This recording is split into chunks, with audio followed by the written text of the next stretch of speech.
साहब तुम आगे बढ़ो, हम तुम्हारे साथ हैं। भाई तुम आगे बढ़ो, हम तुम्हारे साथ हैं।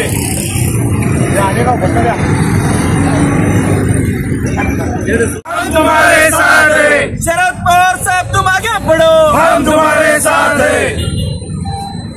भाई तुम आगे बढ़ो, हम तुम्हारे साथ हैं। भाई तुम आगे बढ़ो, हम तुम्हारे साथ हैं। क्या गोष्ट वारे मोदी तेरा खेल, सोने के भाव में बिकता तेल। वारे मोदी तेरा खेल, सोने के भाव में बिकता तेल। वारे मोदी तेरा खेल, सोने के भाव में बिकता तेल। वारे मोदी तेरा खेल, सोने के भाव में बिकता तेल। वारे मोदी तेरा खेल, सोने के भाव में बिकता तेल। वारे मोदी तेरा खेल, सोने के भाव में बिकता तेल। वारे मोदी तेरा खेल, सोने के भाव में बिकता तेल। कच्चे तेल स्वस्त, दरबार मस्त। कच्चे तेल स्वस्त, दरबार मस्त। कच्चे तेल स्वस्त, दरबार मस्त।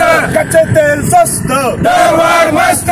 कच्चे तेल स्वस्त, दरबार मस्त। कच्चे तेल स्वस्त. दरबार मस्त।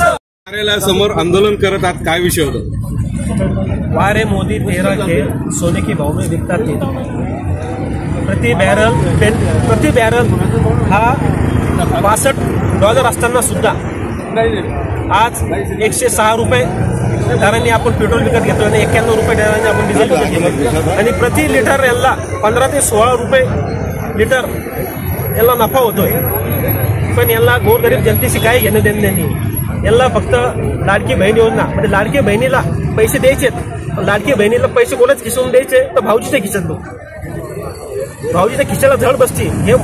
पण लाडकी बहिणीला पैसे द्यायचे तर जनता एकदम होळपती. आज महागाईचं निच्चांमध्ये उच्चांक वाढलेला आहे, एवढा वाढलेला आहे की गोरगरीब जनतेला आज कामासाठी जाण्यासाठी दररोज पेट्रोलची आवश्यकता असते. पेट्रोल टाकण्याचं तो जातो त्याला एवढी हळहळ होती.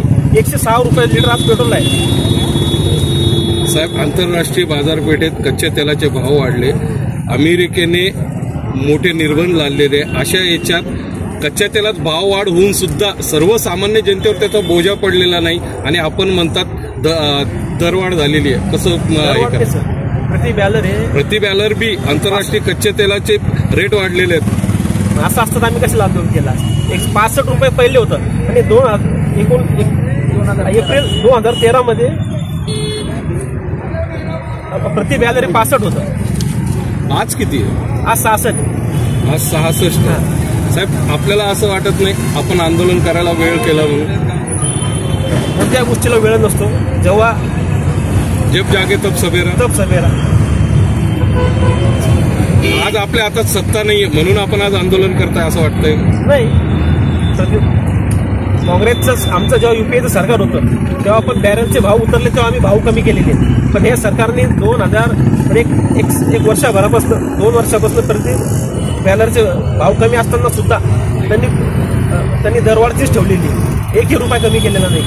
महायुती सरकारने निवडणुकीच्या काळात या शेतकऱ्यांचा 7/12 कोरा करण्याचं आश्वासन दिलं होतं आणि आता उपमुख्यमंत्री आणि अर्थमंत्री अजितदादा पवार सांगतात अजून 2 वर्ष शक्य नाही, पैसे नाही.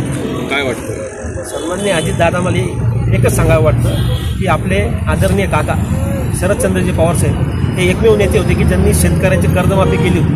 72,000 कोटीची कर्जमाफी करणारे एकमेव नेता शेतकऱ्यांचा नेता शरद पवार साहेब होते. बीजेपी जे अजितदादा येतं महायुतीचे जे सरकार आहे ते कदापि शेतकऱ्याची कर्जमाफी करू शकणार नाही. 2 महिने काय 2 वर्षांनी पुढचे 5 वर्ष सुद्धा हे शेतकऱ्याची कर्जमाफी करू शकणार नाही. साहेब, आपण पेट्रोलच्या दरवाढीविषयी आंदोलन करताय पण शेतकऱ्यांच्या बाबतीत काय?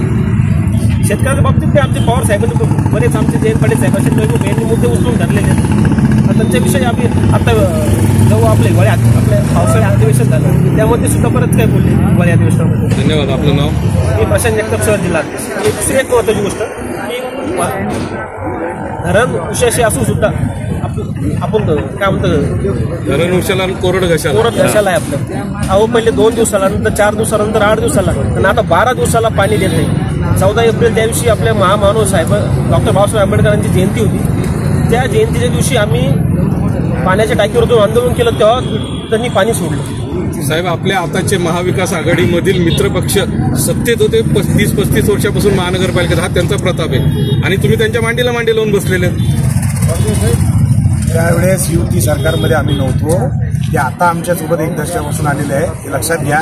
30-35 वर्ष अगोदर आणि ज्यांच्याबरोबर तुम्ही आज मांडीला ते सत्तेत होते तेच आंदोलन करतात. आम्ही त्यांना सांगू लागलो ना, आता आंदोलन करताय. सुधारणा करणार आज विरोधी पक्षनेता अंबादास दानवेंची पत्रकार परिषद आहे तेवढ्या बाबतीत, कशाच्या बाबतीत, पाण्याच्या प्रश्नावर. हो, तर मग मी काय म्हणतो, ते आमच्या सोबत आलेले आम्ही त्यांना सांगू लागलो ना, चांगल्या कामं करायचे आहेत, विकासाचे कामं करायचे, म्हणून आम्ही तुम्ही हे मानता का याच्या पहिले त्यांनी जे कामं केले ते चुकीचे होते? मी काय म्हणतो, आम्ही तसं बोलत नाही. ते त्यावेळेचे बीजेपी सेनेचं सरकार होतं, त्यांनी त्यांच्या ते प्रश्न उचललेले आहे. म्हणजे तुम्ही हे मानता का मग बीजेपी आणि शिवसेनेचं ज्यावेळेस सरकार होतं त्यावेळेस जे कामं झाले ते योग्य नव्हते? कामं चांगलीही कामं केली त्यांनी. 15 दिवसानंतर प्यायला पाणी भेटतं, याच्यात कोणतं चांगलं का? त्यावेळेसच होतं. आता कोणाची सरकार आहे? आता बीजेपी सरकार बसलेली आहे, नाही तर. पण महानगरपालिकेत सत्ता कोणाचीच नाही ना.